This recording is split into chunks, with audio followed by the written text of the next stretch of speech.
Hello, everyone. Can you hear me? Yes. And Louisa, we can also communicate on WhatsApp, okay? Mm-hmm. Very good. So I just sent you a message. So great for coming to this event. 1 hour spectacular on the pelvic floor. Camera I'm is off. talk my mouth off. So here I am. Yes, visible finally. And welcome to you all. Thanks for coming. I hope you are well and fine wherever you are in the world and it's not too hot. And here we go. So it's going to be about the pelvic floor. Huge topic, of course, and also about imagery. So we're going to start with explaining why use imagery, what is it good for, what are the benefits of imagery and so forth. And then we're going to talk about, okay, what is the pelvic floor? Why do we have a pelvic floor? What does the pelvic floor do? How can we train the pelvic floor?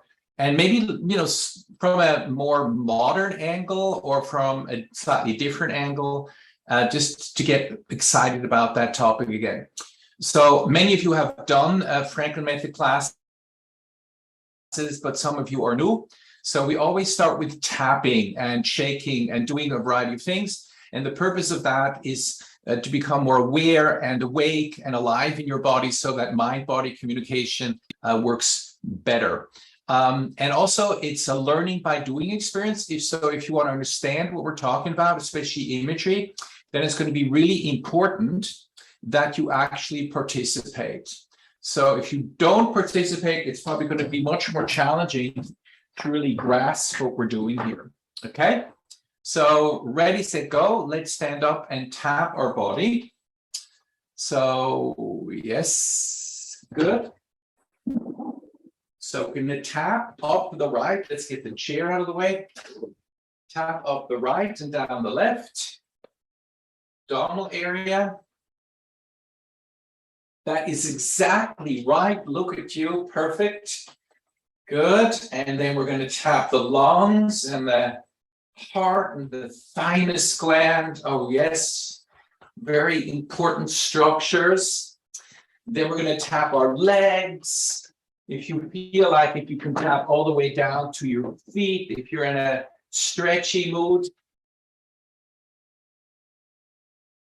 we're going to tap all around the legs, the outside of the legs, the inside of the legs, the back of the legs. No part of the leg shall be neglected.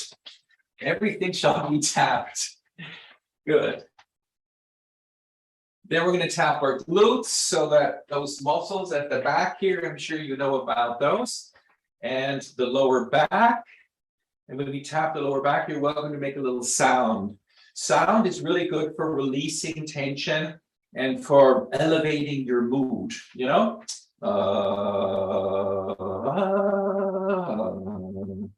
Good. And then we're going to tap this area, which is the general area of the diaphragm, the most important breathing muscle. You're welcome to breathe as you tap your breathing muscle. Breathing involves inhaling and exhaling on the simplest level. I'm sure you know that. And then we're going to tap our neck gently, of course, and our skull and our forehead and our jaw, so all around there. Very good. You're doing great. Just adjusting the microphone so you can actually hear me. And then we're going to take our left arm and tap it with our right hand, starting from the fingertips all the way up over the shoulder and up to the neck. And as you do it, it's really helpful if you feel what you're doing. If you feel what you're doing, you can do it better than if you're not feeling what you're doing. Because feeling is all about controlling your movement. So your brain needs information so that it can guide contraction of muscles and other things that need to happen in a more efficient way. And then we're going to slide our hands over the arm. You're welcome to imagine you're brushing all tension out of your neck, shoulder, and arm, and just throwing it away into the far distance, never to return to your shoulders again. And then we're going to shake our arm, and we're going to shake our leg on the same side. So this is a bit of a balance exercise. And you're welcome to challenge your balance, because balance, ability to balance, is one side of youthfulness. And we all want to be youthful. So by training your balance, you stay young. Yes. So it's not just exercises for the face muscles. It's also keeping your balance. That's important. Then we're going to do something we do a lot in the Franklin method, because it's great for learning and for the brain to understand what the result of an exercise is. We compare sides.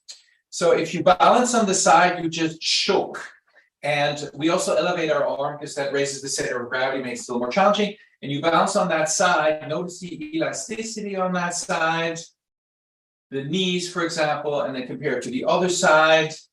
You probably notice a pretty big difference if you hop on either side.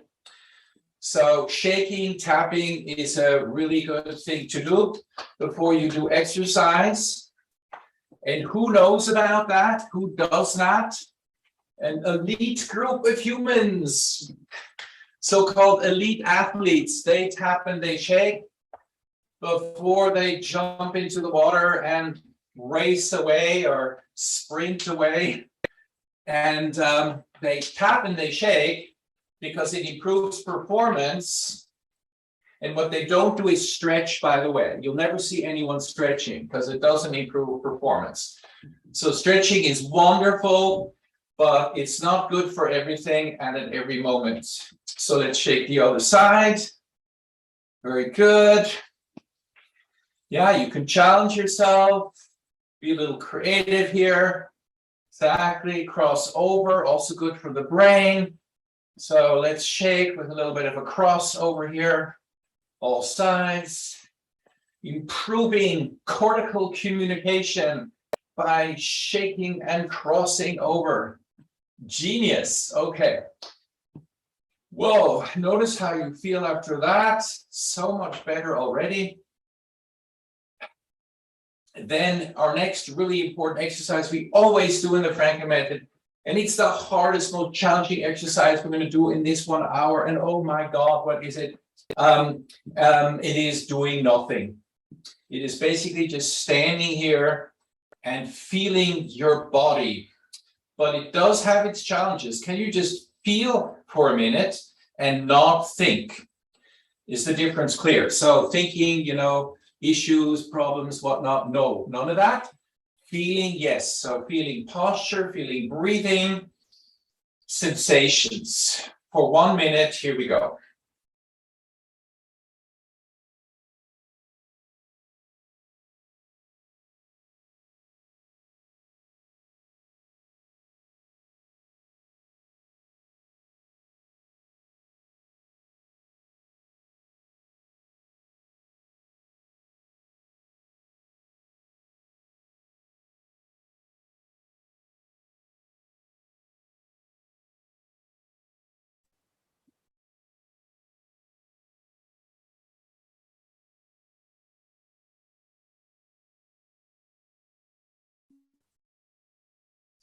Okay, welcome back. How did that go?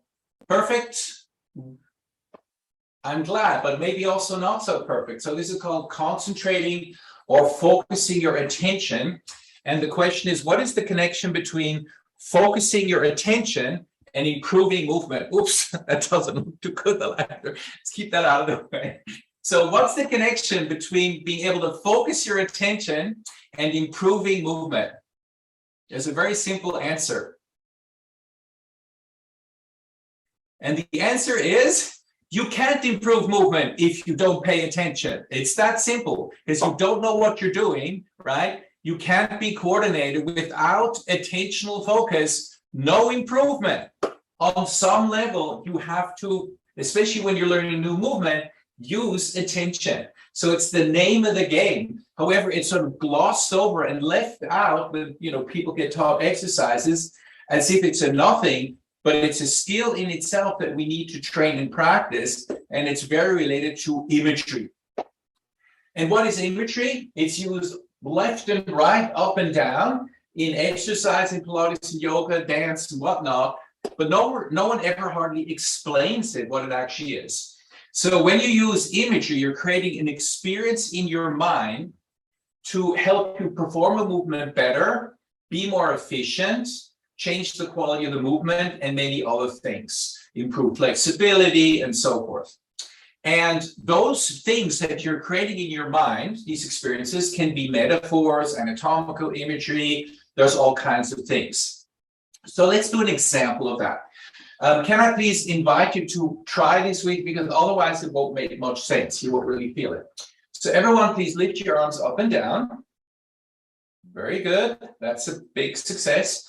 And now transform your arms into fluffy feathers. Fluffy feathers. I happen to have some here. These are examples of fluffy feathers. And these feathers are floating up on an air current. Whoa, right? There we go. And there's this wind blowing from behind us, and it's sort of just blowing our arms up. That is excellent. Yeah. Whoa. Good. Stop. So that was one experience we created in our minds. We created the experience because our arms are not feathered. We imagined them to be feathers, and we felt, how that felt. Now compare that to imagining you're holding two heavy dumbbells in your hands. So weights. So put two weights in your hands, dumbbells, or heavy books or whatever, and now lift your arms. Heavy dumbbells in your hands. How does it feel now? Go back to imagine your arms are feathers and there's a gust of wind blowing your arms up, right? And then back to the dumbbell. There we go. So anyone feel a difference between the two experiences? I think everyone felt the difference, but what created the difference is not a change in how you stretched or which muscle you recruited. It was a change in what's going on in your mind. And that is the fastest way to change movement that science knows. If you change your mind, it changes the movement. And it's a fabulous tool because it's always available, because you always happen to have your brain with you. It's adaptable to any audience. It's free. It doesn't cost anything. No equipment necessary, and we should use it a lot more. And it's hugely evidence-based, and I love fascia, but there's about 10 times more evidence that imagery works than we have right now for fascia, so we really should also use imagery. Let's do another example, just to bring it home a little more, how changing the content of your mind changes your movement. So let's roll our shoulders. Always a good exercise to do. So rolling our shoulders. Are you rolling your shoulders? Good. Let's imagine our shoulder blades to be slippery bars of soap. So you all probably know what shoulder blades are, scapula. So there's like very slippery, lathered bars of soap. So let's move our slippery shoulder blades. And of course, there's many joints moving right now. You know how many joints are moving when you do this in the shoulder girdle? 3 synovial type joints and 5 functional joints. So a whole lot going on. Great exercise. Let's roll in the other direction. So your shoulder blades are slippery bars of soap. Notice how that feels. That's what you're focusing on. Okay, good. Excellent. Let's switch the content of our mind. Let's think of a stuck bar of soap. Did you ever have the experience that, a piece of soap on a plate or something, or wherever it was on the sink, gets kind of stuck, it kind of dries there and you can't remove it? Anyone ever had that experience? Of course, we don't use liquid soap now, but okay, in the days we use bars of soap, it's like that. So let's imagine our shoulder blades are stuck bars of soap, and roll our shoulders. So our shoulder blades are stuck, gripped, immovable. Good. Shake that out. Now compare to slippery bars of soap, slippery bars of soap, slippery, mobile bars of soap. Okay, I think most of you will feel a difference. Now you could say, well, I don't like feathers and I don't like soap. And I would completely agree with you. Metaphors are personal. So you always have to find the metaphor that works for you. And that's why in the Franklin method, we don't just like hand down metaphors. We say, for this movement, that metaphor, and for that movement, this metaphor. But I'm sorry to tell you, that's what a lot of methods do. Sorry, they're lovely, but they combine an exercise with a metaphor, and that's actually then the method right to there. And what we're saying in the Franklin method is that's wonderful, but we are individuals. We need different metaphors. We have different preferences. We need something that resonates with us. So a good mind-body teacher is able to be creative and find the kind of metaphors that work for their students and clients. And that, of course, is imagery skills that we learned in the Franklin method. Okay, but now let's move right on to the pelvic floor and the pelvis. So pelvic floor, pelvis, right? So let's see here, pelvic floor, do we have one? Here's a pelvic floor like that. But before we look at it in any detail, see pelvic floor there? I'll show this to you in a moment in more detail.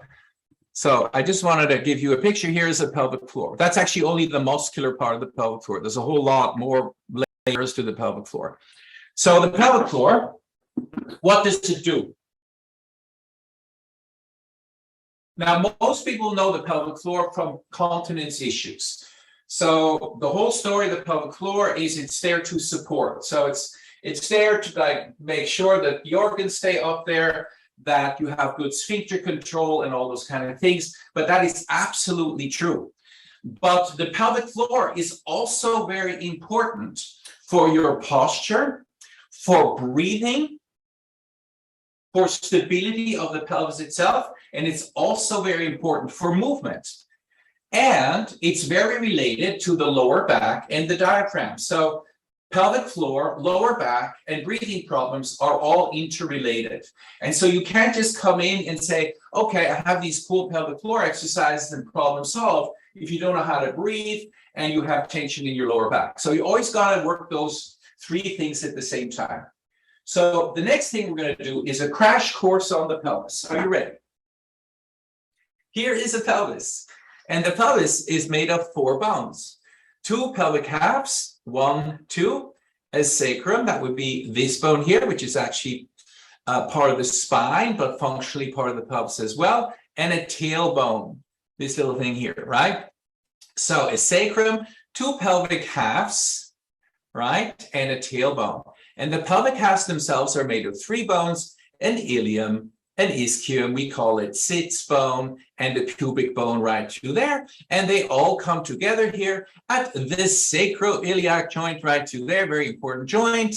At any given time, 25% of the population is walking around with some pain in this joint. So it's really important to talk about this.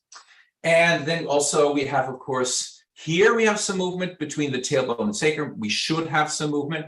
And then we have some movement here at the pubic symphysis. And why do we need this movement? Because one way to define the pelvis is the pelvis is a ring of variable stiffness. What does that mean? Well, first of all, a ring, I think you can understand. It's a ring. This ring is not in the transverse plane. So on any given plane, it isn't a ring. But if you make a slanted ring situation like this, then it is a ring. And why does it have to vary its stiffness or its tightness? Well, if there's more force going through the pelvis, it has to become stiffer to not fall apart. If there's less force going through or you're doing very mobile movements, right, then it has to be a little more flexible. And one of the functions we have to teach our students or clients or to learn is to appropriately vary the stiffness of these joints. And who does that job? Who makes joints a little tighter or looser depending on the forces? These things are called muscles, because there are some unique properties of muscle cells, and they are contractility. They're able to contract, shorten. Collagen can't do that, collagen cells, for example. They are able to shorten, they have extensibility, muscle cells, they can lengthen, but they also have elasticity. And that already brings us closer to, okay, how do we train the pelvic floor for all these functions? To help with continence, to help with stability, to help with posture, to help with breathing. So that we'll get to next. But first, let's take a quick look at the muscles. So here we have a model of the pelvic floor.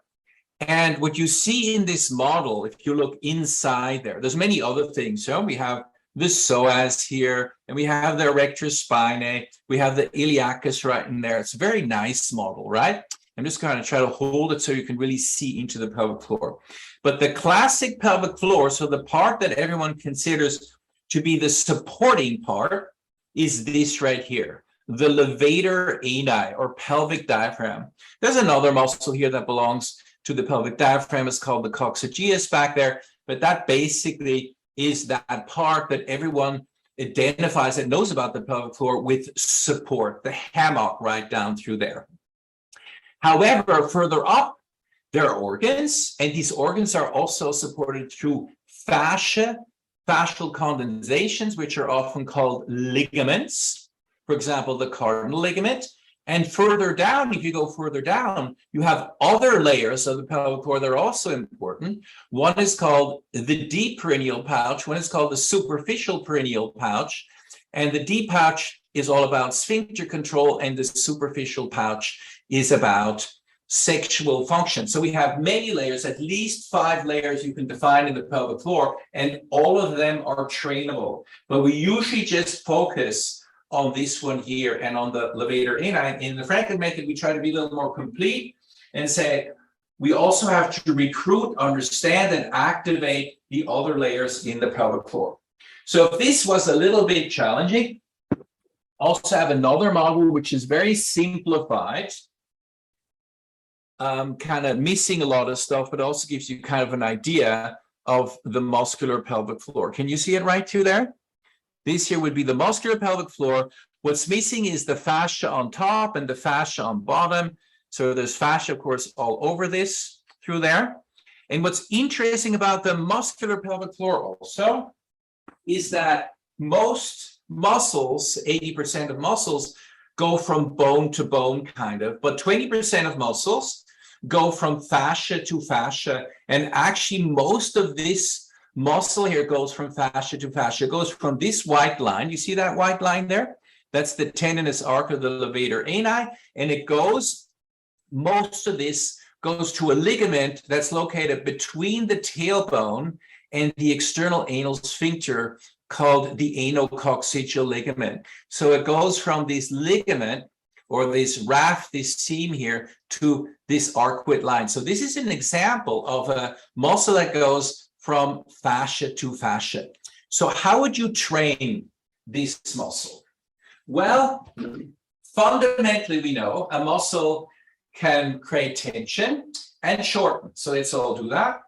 A muscle can create tension while it's lengthening. That's called an eccentric contraction. Or a muscle can just stay in place and create tension. That's called an isometric contraction. So those basically are the flavors available to us. But it all depends on what you want to achieve. So what you want to achieve in the pelvic floor, the goals. We need to have some goals here. Well, number one, we want strength, right? But there's different kinds of strength. We certainly want endurance, because the pelvic floor has to endure all day in support. We also want power, explosive power. We also want flexibility for movement and birthing and going to the toilet. And in running or jumping, you would want to have some elasticity, elastic recoil. That's a tall order. We want to train all that. And the other thing we want for a pelvic floor, and that can be a huge issue, we want balance between the sides and the front and the back. And the pelvic floor shouldn't be too loose and it shouldn't be too tense. Let's quickly do an example of the explosive power function. Everyone please cough and notice what happens to your pelvic floor. Everyone please cough. Do you notice that your pelvic floor contracts? Anyone notice that? Yes. Okay, now please cough without contracting your pelvic floor. Well, you're not gonna cough. Right. Okay, because you need that pre-contraction to make sure you stay continent when you cough. Anyone would like to experience the stability function of the pelvic floor? Anyone here? So stability function basically is if there's more force going through the pelvis or more disturbance of the pelvis, the muscles of the pelvic floor will contract to keep together the joints. And one way you can do that, it's a little subtle, but let's see if we can feel it. So everyone feel your pelvic floor. So that would be like at the bottom of your pelvis there, and we're going to do that in more detail in a moment. Just feel it. Take your arms like this, make loose fists, and start swinging your arms front and back. And you'll probably notice that your pelvic floor and your abdominal wall is starting to contract a little bit as you do this. And then stop, and you'll notice your abdominal wall and pelvic floor will relax a little more. So all these muscles are upregulating. They're increasing what's called their tonic contraction, to keep together the joints. Now let's do this interesting experiment. So go like this, shake your arms, feel the increase in tone in the pelvic floor and abdominal wall, feel the increase, go faster. Now keep that level of tension in your pelvic floor and abdominal wall, but stop moving your arms. And what you notice, it's too much now. Now it's like you're gripping. So one thing you want to teach people is the adequate level of tone and contraction. And that goes wrong a lot. People train these so-called Kegel exercises, and they get really stiff in their pelvic floor, and that leads to pain. So the main cause for pelvic floor pain that we know of is tightness, gripping in the pelvic floor, which has a lot of other issues it causes. So let's look at how the bones can move so that we can properly move all the muscles in the different ways they can. So here we have what's called the pelvic outlet, and it's located between the sit bones here and the tailbone and the pubic bone. And when you squat, for example, when you flex your hips, there are changes in the pelvic outlet. The sit bones will go out and the tailbone will go back. So you have a movement in the sacrum and tailbone, and you have a movement in the sit bones. I'll show it to you also from the other side. Can you see? You have the sit bones going out and in. Let's show it here. Let's show it from the side like that. This movement happens when you flex your hips. And of course, first we need to know where are our hips. If you don't know where your hip joints are, it's going to be pretty hard to do any pelvic floor training.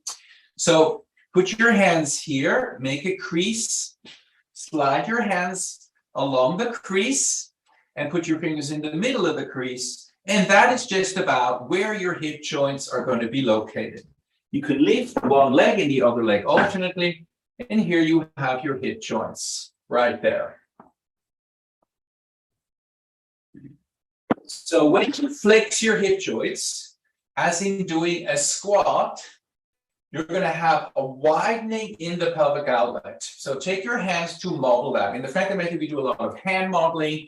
So this helps us to understand biomechanical actions in the body. So this is your pelvis.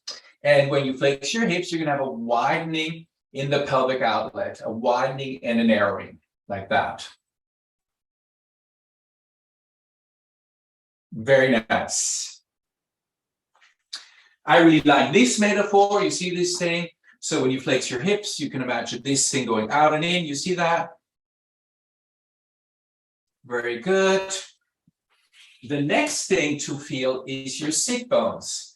So try to find your sit bones. It's going to be a little easier if you go forward like that. Very good. And then as you perform the squat, feel and imagine your sit bones go out and back in. So visualize the sit bones go out, visualize the sit bones coming in, and feel them as well. So that's a visual image and a kinesthetic image at the same time. So you're focusing your attention on this area, which will make the exercise more effective. Sit bones out, sit bones in. You can even do some self-talk if you want, which is saying the words that describe what you're doing. So sit bones out, sit bones in, sit bones out, sit bones in, sort of like a form of self-cueing. Sit bones out, sit bones in, sit bones out, sit bones in, sit bones out, sit bones in. And even just after that little bit of hardly anything, you might notice your pelvic tone and pelvic posture has changed a little bit. Anyone feel that? You see, sometimes we think about these grand things and all like that, but if you do something with better focus, clear imagery, you get a huge result, right? As soon as you need like a very combobulated, complex, whatnot exercise, maybe you don't know how to focus your attention yet to get a good result from something simple. Now let's take our hands forward into hand modeling. So our hands are going to be, I'm just going to speed through all of this, right? I know it's pretty fast, but just to give you some examples of how we work in the Franklin method, right? So our hands are going to be the sit bones, and they're going to swing out as we go down and swing in. So we're imagining our sit bones, for example, being pendulums. And now don't go in your head, oh, yeah, I get that. No. Try to really see them being pendulums. Can you really see them swinging out and in? And the image can be exaggerated. You can make it bigger than it actually is. Swing out, swing in. Swing out, can you focus on the bottom of the sit bone, seeing them swinging out and swinging in. And of course, the ischiopubic rami will also be swinging out and in. You see those rami there between the sit bones in red and the pubic? They're all swinging out. Look, it looks like a bird flying a little bit, sort of like wings flapping. Can you see that? So it's not just, oh, I know that. Well, how clearly, how absolutely spot on do you feel that? If you do that, you can get a huge amount out of a very simple exercise. So now where your focus is will make a huge difference. So if you're focusing on the sit bones and the ischiopubic rami, you're working more with the superficial and deep perineal space or pouch. I know you probably can't see that too well, but that would be this layer right here on this picture. Yeah, so you're working more on this triangle here in front. You see the diamond shape of the pelvis, and the front triangle here, that would be the urogenital triangle, and this here is the anal triangle. So in this exercise, if you focus on ischiopubic rami, you'll be working more with that front. To work more with the levator ani, it's good to bring in the tailbone and the lower sacrum. And why is it good to bring that in? Well, the original function of the muscles we now call pelvic floor were to move the tail in a quadruped. And these muscles, these tailbone muscles, were moved forward, attached to the hind gut, right, to the digestive tube, and the inside of the pelvis to support the organs. That's the origin of the pelvic floor. So the original pelvic floor exercise, 1A pelvic floor exercise, is learning how to feel tailbone and lower sacrum movement. And to get this going, we have the privilege of touching our tailbone. And now don't worry, oh, my tailbone is crooked or I broke it or I can't find it. Just imagine it, just if you can't feel it. So go to the back. Do a little digging there, sorry about that. Find your tailbone, ideally go under your tailbone, and then just feel your tailbone going front and back. So it goes back as you flex and front as you extend your hips like that, yeah? Swings back, swings front, tailbone swings back, tailbone swings front, good. And if you like, you can imagine a tassel, right? Tailbone back and front like a tassel. That's a good one. So swing it back and front and back and front and back and front. Now swing your tailbone tassel in a circle. Good. Swing your tailbone tassel in the other direction. Good. Figure 8 with your tailbone tassel.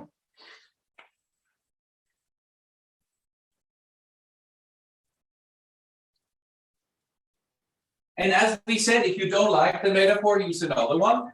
You could imagine your tailbone to be a paintbrush. I don't have a paintbrush, but I have this pen. So you can imagine drawing on a piece of paper with your tailbone. Why not, right?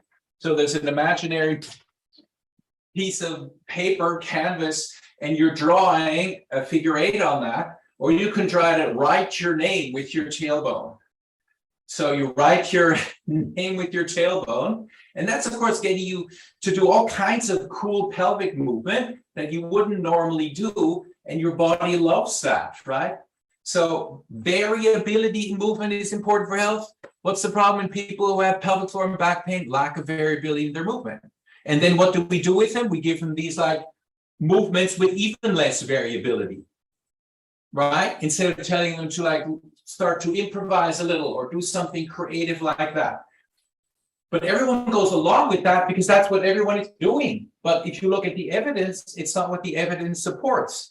So write your name with your tailbone, and now write your name backwards. Good luck.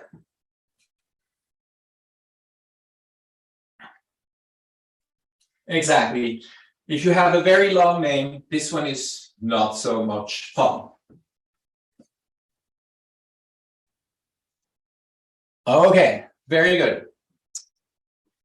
Now let's go back to, just for a moment, back to the sit bone. So you can see now, working with the sit bones, you're working more in this dimension. Working with the tailbone, you're working more in this dimension. And in a moment, we'll actually get to the diagonal dimension. But let's quickly go back to the sit bones to balance it out. And one image I really like for the sit bones is magnets, right? So the magnets turn on when we stretch our leg, and they really come together. So now we're getting a nice concentric, eccentric training in the pelvic floor. Concentric, eccentric training in the pelvic floor, right? And lots of repetitions, that's what's going to build those muscles. If you're ready for it, you can also do jumps with sit bones out and in, right? Lots of activation of the pelvic floor. If you feel like you want to engage the fascial elements a little more, then you can do this more bouncy like that, as if your sit bones are bouncing on a big ball. Yes, exactly. Sit bone bouncing on a big ball. Okay, wonderful. Now let's move on to something we do a lot in daily life, which is walking or, climbing stairs. I hope you climb stairs if you have the opportunity to go up or down stairs. Do use that opportunity. So if you do that, it means that the two sides of the pelvis are not going to move in the same way. One side of the pelvis is going to move slightly different than the other. They're going to counter-rotate the two sides of the pelvis, and I'm showing you at the wrong angle so you can see it better. It would be like this more, yeah? So when I lift one leg, this is what happens. The pelvis on that side is going to rotate back like that. So if I swing my leg, you're going to have that kind of rotation going on. And what that means, just a moment, I need to get my very simple prop ready over here. What that means is that the pelvic floor is experiencing more of a diagonal pull and twist. Do you see that? And the pelvic floor loves that. Absolutely loves that. So not always just like this, and especially, the idea like lift your pelvic floor, that's great, but a lot of people are doing it at the same time. They're holding their breath, they're clenching their jaw, and they're lifting their shoulders, and then your result is going to be not very good, right? If you just lift your pelvic floor. And by the way, when you extend your legs, you are lifting your pelvic floor. So let's go and practice that. So here we go. You're going to lift the leg and then lift the other leg. But the way to experience this more clearly is to put your hand on one sit bone only. And then you're going to lift your leg. And you're going to imagine, okay, this sit bone is going forward relative to the other one, which means I'm getting this diagonal stretch. Can you imagine that through the pelvic floor? And this is also great for the sphincters. The sphincters are now experiencing a spiraling motion from superficial to deep, which is really good for training. Okay, so sit bone front and back, and I'm even going to swing my leg. Sit bone front, back, So start on one side, stay on this one side until I tell you to change sides, please. So I'm going to move this out of the way. So I'm on this side here. I'm just going to take the camera down a little more. Good. But now just to make it a little more interesting, we're going to swing that sit bone up, reach out with that sit bone to the side, lunge, push off, come back down and in. So sit bone up, out to the side. Imagine your foot pushing into that side of the pelvic floor and you come back in. Good. Up and out and down. Good. Excellent. Very good. And out. Very good. You can even lunge back. That's a little more challenging. So see what I'm doing? I'm going to take my knee back into a back lunge, swing out like this. Good. Now you can be a little more dynamic. There we go. Great also for balancing. So it's all about shifting your center of gravity over your base of support. That's one of the keys of good movement.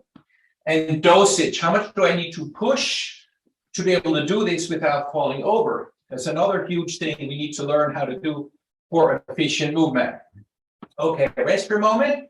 Shake. Good. Let's compare sides. So stand on the side you practiced. Notice the tone in your abdominal wall. Notice the tone around your sit bone. You probably would feel a lot of tone around that sit bone. Maybe do a little jump. The other side feels like really kind of flabby or something. In comparison, let's check hip flexibility. Let's see if there's a difference in hip flexibility. All right. So how do we get more flexible? By stretching? No, you can, but you also notice you got more flexible just by being more aware of how you're moving in your body using imagery and touch. So let's do the other side. But just before we do the other side, remember that during the exercise, you're supposed to hold your breath, tighten your jaw, and lift your shoulders, right? I was seeing a little bit of that going on. I apologize for saying it. So, you know, you teach someone an exercise for the pelvis, but it's always a whole body experience. So we're making some progress in the pelvis, and meanwhile, our client is, you know, holding their breath, which then, of course, traces stress in the body, you know, cortisol release, all those bad things. They're tightening their shoulders. You're not going to get a good overall result. So you're always working with everything. So now let's just allow our breathing as we do this. So inhale and exhale. Shoulders dropped. Imagine them melting down like ice cream. Good. Sit bone at the other side. Feel that sit bone going front and back. Imagine that diagonal stretch in your pelvic floor. Diagonal stretch in your pelvic floor. Very good. Yes. And then with shoulders relaxed, with breathing going on, we're going to lunge out to the side. You're welcome to challenge yourself. You could like, right, really go up and around. Big circle with that knee. Good. And of course, during the whole process, you have your inner smile going. Exactly. Your inner smile always needs to be there. Good.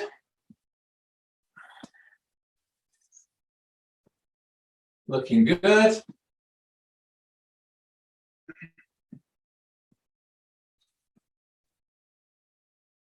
Excellent. Okay. Stand, notice posture. Probably notice your pelvic posture has improved already. So diagonal movement of the pelvic floor, we gotta have that, right? And that is actually what the pelvic floor is doing when you're walking or moving like that. Let's just briefly delve into the relationship of the abdominal muscles, some of them, and the pelvic floor. Because, you know, I always find it interesting that in pelvic floor training like this, it's all pelvic floor, you know, contract and shorten and, you know, whatever, lift. However, somehow in the world of the pelvic floor, we threw out the principles that exist for all other training that we know about. For example, if you're training the biceps brachialis by bending the elbow, you have antagonistic muscles here that need to lengthen, right? Or need to reverse the movement. So what are the antagonists of the pelvic floor? or of the pelvic floor muscles, these unique entities that only shorten and somehow magically lengthen again. No, they also have antagonists. And that's another thing we learn in the Franklin method. We don't just learn the pelvic floor muscles, but all of their antagonists for all the different movements the pelvic bones do. So, anyone know one of the antagonists of the pelvic floor? Yes, very good. Lower back. Lower back are antagonists, especially of the pubococcygeus. So if the muscles running front and back. That's why if you have a tight back, you're going to have a tight pelvic floor. If you have a tight pelvic floor, you're going to have a tight back. Same with weakness and all those other things. So if you do pelvic floor training without looking at the back, good luck, right? It's not really going to work together. Another antagonist, big surprise of the pelvic floor, are the deep abdominal muscles. And there's different layers to this muscle. The deepest one is called transverse abdominis. There's a costal part, there's a lumbar part, and there's a pelvic part. Actually, they all have slightly different functions and relate to different things. The upper part is more about controlling of the thoracolumbar junction. The lower part is about lumbar stability. And the pelvic part right here is about sacroiliac stability right through here. So that's the part we want to get going. And the way you get going, this one going one way you can get it going, is by putting your fingers here at the sides of the pelvis and pushing in as you flex your hips. Because this muscle is here and here, you see that? Here are the muscle fibers. In between, we have fascia, the rectus sheath. But here are the muscle fibers, and they pull those pelvic bones in. So you can do a variety of things. You can put your hands on the pelvic bone and just push in as you flex your hips. And you can think of these muscles shortening, doing a shortening contraction, as the pelvic floor does a lengthening contraction. Yes, yes, very good. You can also slide your hands in, you see that? I'm sliding in, and think of these muscles shortening. So you can see the ilia here, these bones here go in as the sit bone goes out, and the sacrum dips forward. And those are the bone rhythms of the pelvis, right? That you need to understand if you want to train muscles. So like this, and the bone rhythm is one of the big things you learn in the Franklin method. And we're going to jump up and down and slide our hands in like that as we do this.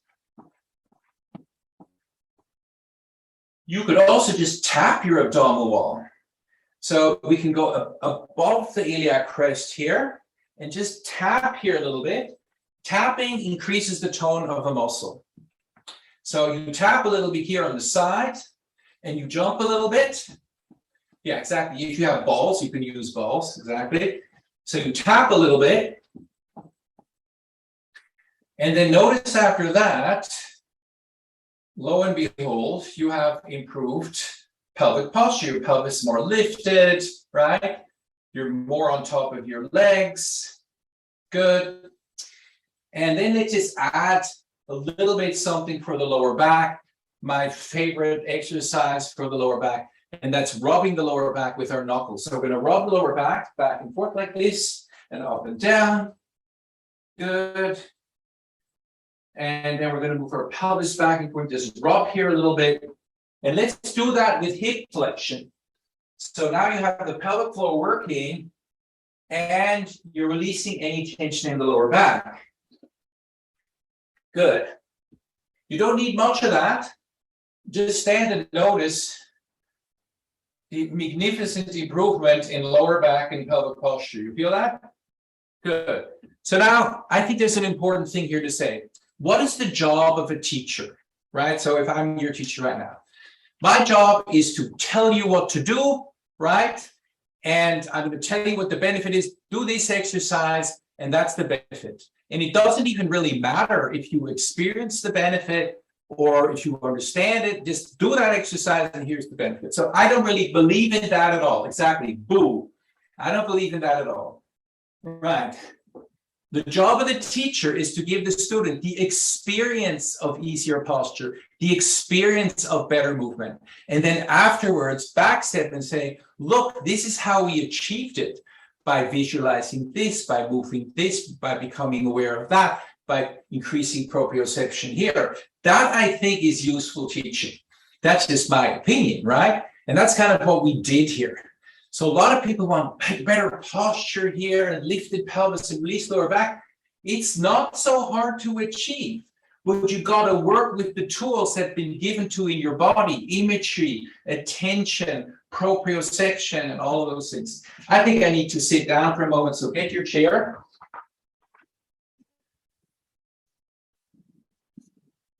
Of course, we're going to exercise our pelvic floor, so we do that, right? So sitting is a great thing, and of course we do exercises in lying down as well, but let's just finish up with some sitting things, right? So sitting is huge. So one way to solve the sitting problem is just to tell people don't sit, right? And then you have these, I was just in a company, a local company here, it's actually, they have their head office here, but they're kind of worldwide. And I'm going to give them a class in 10 days, right? And then, I come in, it's a very interesting situation. And they have these wonderful, desks that you can stand at. So these desks that can go up and down, like the modern technology. I didn't see a single person standing, right? They're all sitting on their pretty terrible chairs like that. So that's not going to fix the problem.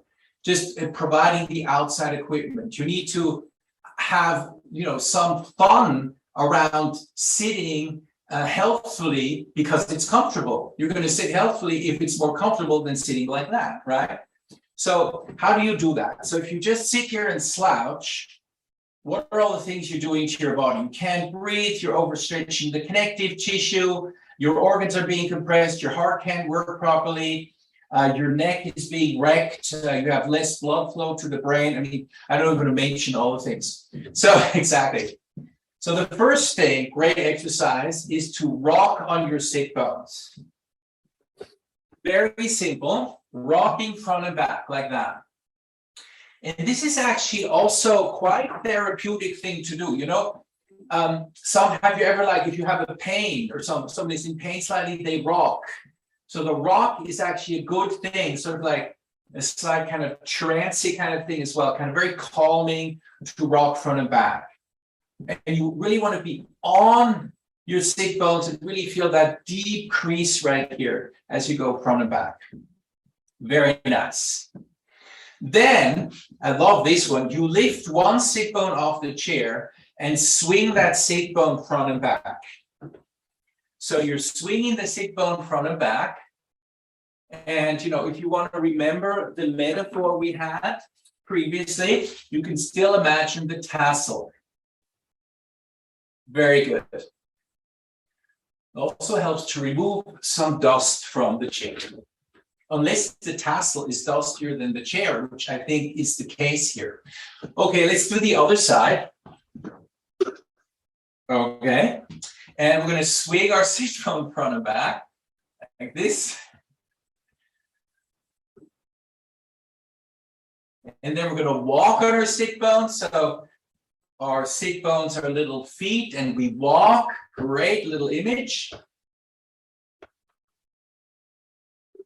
Then we're going to go forward to the very edge of the chair and we're going to say hello to our hip joints, to our femur heads. So your focus is this. You want to focus on your femur heads. You see them? Because when you stand up, you got to get on these, on the femur heads. On the femur heads when you stand up, right? They shall receive you and lift you up. Okay. I'm focusing on my femur heads. Shoulders relaxed, breathing is free. And I have one chance to get on those femur heads. So here we go. And whoosh. And I float up on the femur heads. Imagine them carrying you up. And then I float down the femur heads. And if you really want to train your glutes, your abs, and your pelvic floor to sitting, you land, like a feather, like very soft in your sit bones. And this looks like a nothing exercise, but so many people struggle with this, yeah? Now, what you can do, it's a bit of an odd image. You can mentally extend your sit bones, like a telescope. So you imagine your sit bones are getting long and they're like are we touching the chair? And then you slowly, softly land on the sit bones, yeah?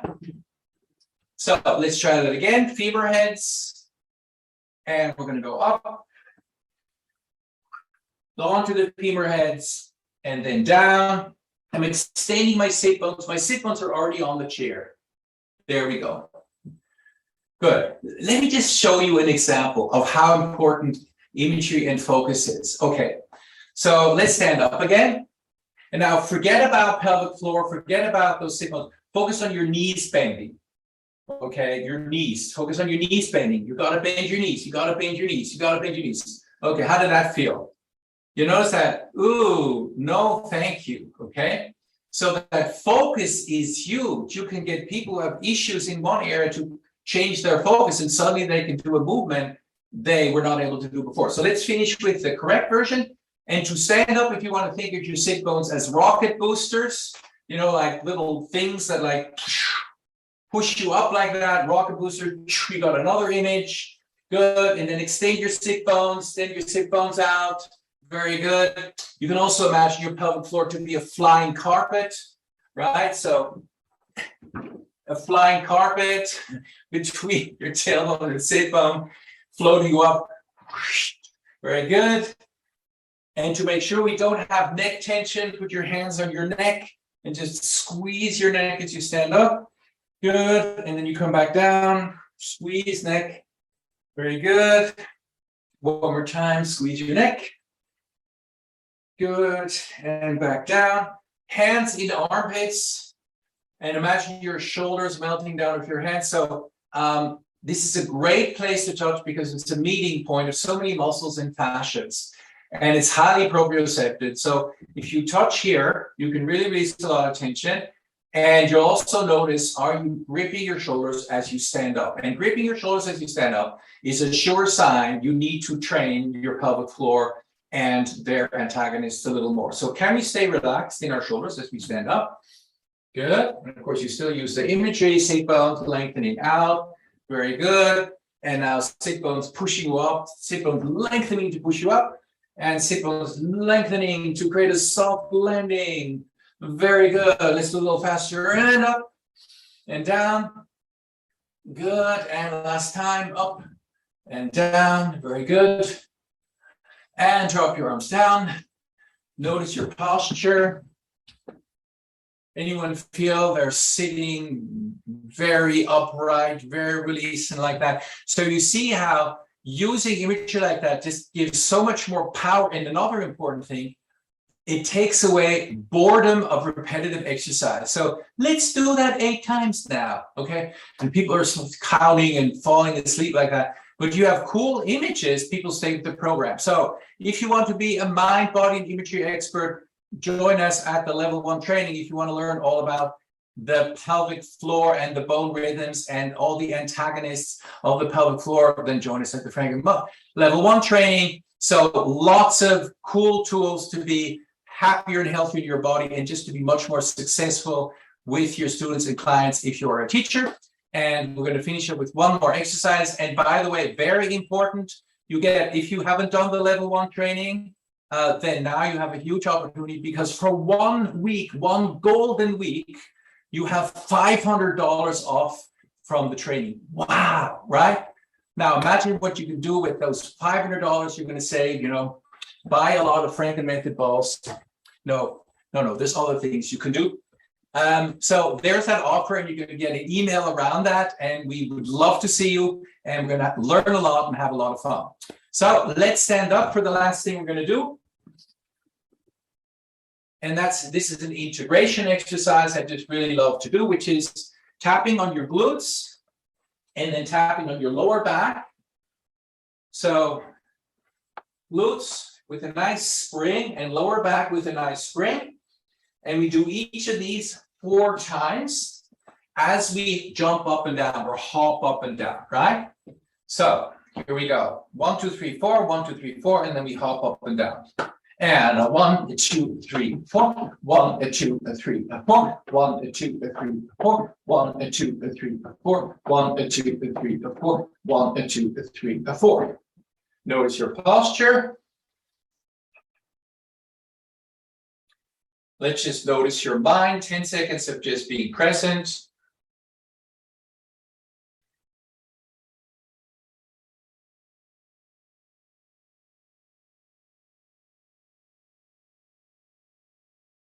Anyone notice it's a lot easier to be present?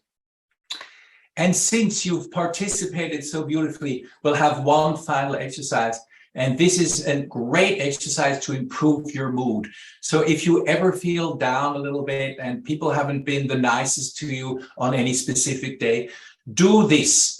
And what we do is we throw our arms up like this as if we're cheering, and we are cheering. However, we are cheering for ourselves, right? So we're saying our name and we're saying, go, you did great. Look at all the cool exercise you just did, and all the organization for your pelvis and pelvic floor. Yay. So we jump up and down and we do this and we say our own name, right? This is for us. Yes, we deserve it. We deserve it. We are a human being, not a human doing. And here we go. Just say your name as you jump up and down. Great job. Good. Keep going. Wonderful. Good day. Yes. Excellent. I'm going to use my mind much more to support my mood and my movement. Yes. Mind over mood and movement. That's what we have in the Franklin method. And have a wonderful evening. Yes, we covered a lot of ground. That was lots of fun. Great working with you, everyone. Stay healthy and happy, and see you soon.